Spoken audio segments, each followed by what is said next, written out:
Enshittification coming home to roost, thundering hordes stand down, and Drew Thurlow has an axe to grind.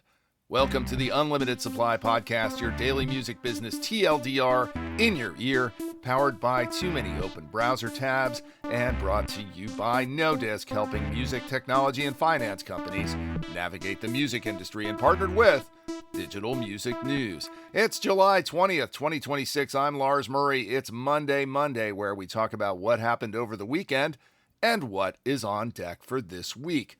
Over the weekend, obviously, the big story was the World Cup final, which came to a satisfying end for me, yay Spain, after a month of celebrating global goodwill and mostly sportsmanship, except Argentina. Now we can go back to our petty bickering, wars of choice, and general fear and loathing. Well, even joyous festivals of goodwill and harmony are subject to enshittification these days, and sadly, music was the vector of that enshittification this weekend. Yes, I'm talking about the World Cup halftime show, which came in for waves of derision from soccer fans all over the world for extending the halftime break to nearly half an hour. The show, which featured Madonna, BTS, Shakira, Burna Boy, Justin Bieber, and even the Electric Mayhem, my favorite, who have been on the scene even longer than Madonna, not to mention fictional and real soccer notables like Ted Lasso, OG Ronaldo, and Ronaldinho, was by most accounts a gaudy display of American vulgar excess.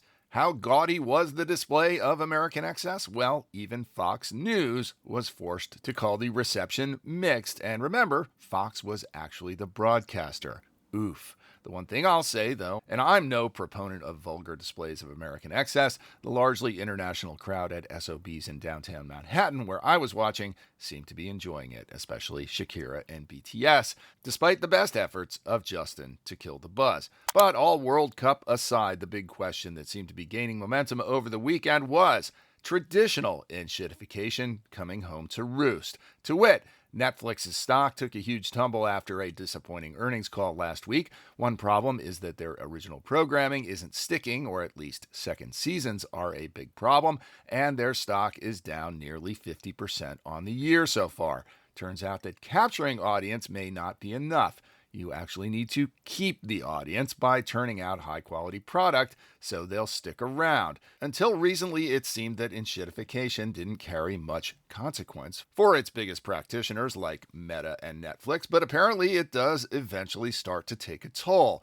Over at his Substack, Ted Gioia, perhaps prematurely, declared a death of audience capture as a strategy. I'm not sure I buy that, but we can all hope.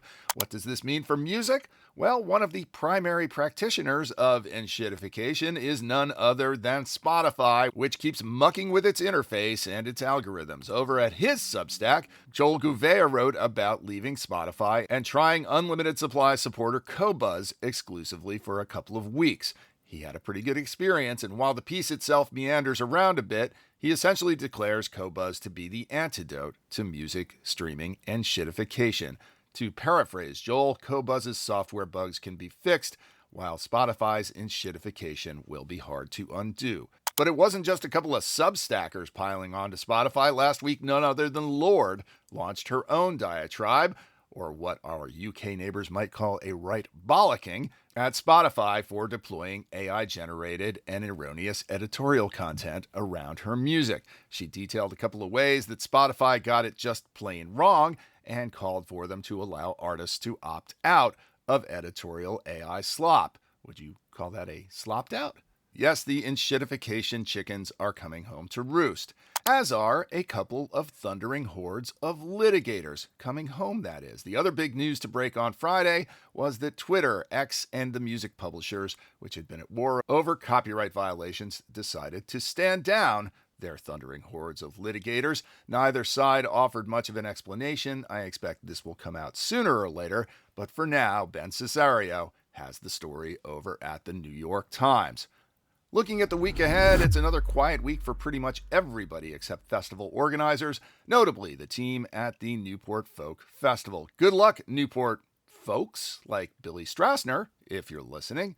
And speaking of Rhode Island, we've got a Rhode Island native axe grinder today. A return axe grinder, my former Pandora homie, Drew Thurlow. Drew is a professor of music strategy, innovation, and AI at Berklee College of Music. His first book, Machine Music: How AI is Transforming Music's Next Act, is out now. Take it away, Drew. This is Drew Thurlow, and I have an axe to grind.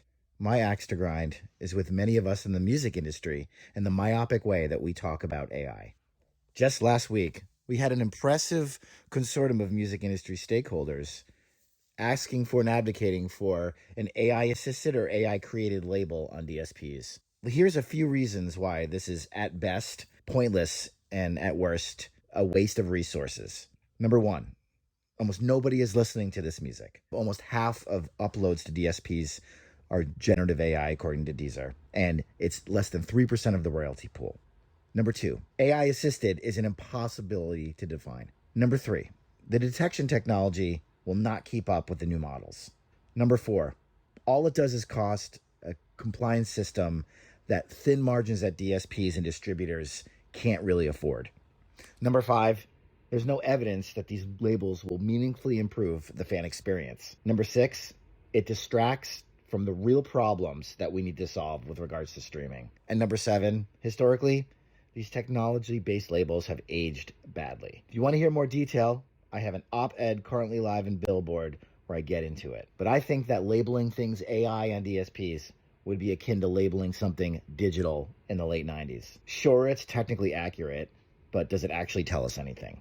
I'm Drew Thurlow, and that has been my axe to grind. You can check out Drew's accompanying article in Billboard. There's a link in the show notes. A few music folks celebrating birthdays this week include the intrepid Josh Kahn, building the Southeast Asian music market, the incomparable manager Paul Adams, the indispensable artist whisperer Greg Linn, the entrepreneurial Tom Pernikoff of Songspeak, and a couple we missed last week, sorry about that, the indefatigable Joe Sivick of Missing Piece Group, and the inimitable and ingenious Samantha Saturn. Happy birthday, everybody. Support for Unlimited Supply is provided by you, our listeners. If you want to join the few, the proud, the elite supporters of Unlimited Supply and receive your Unlimited Supply trucker hat as a symbol of your sophistication, there's a link in the show notes and on our website. If you like what you hear, please hit that follow button wherever you get your pods. I live for your praise and encouragement, but it really helps if you share that praise as a rating and or a review on Apple Podcasts, YouTube, or Spotify,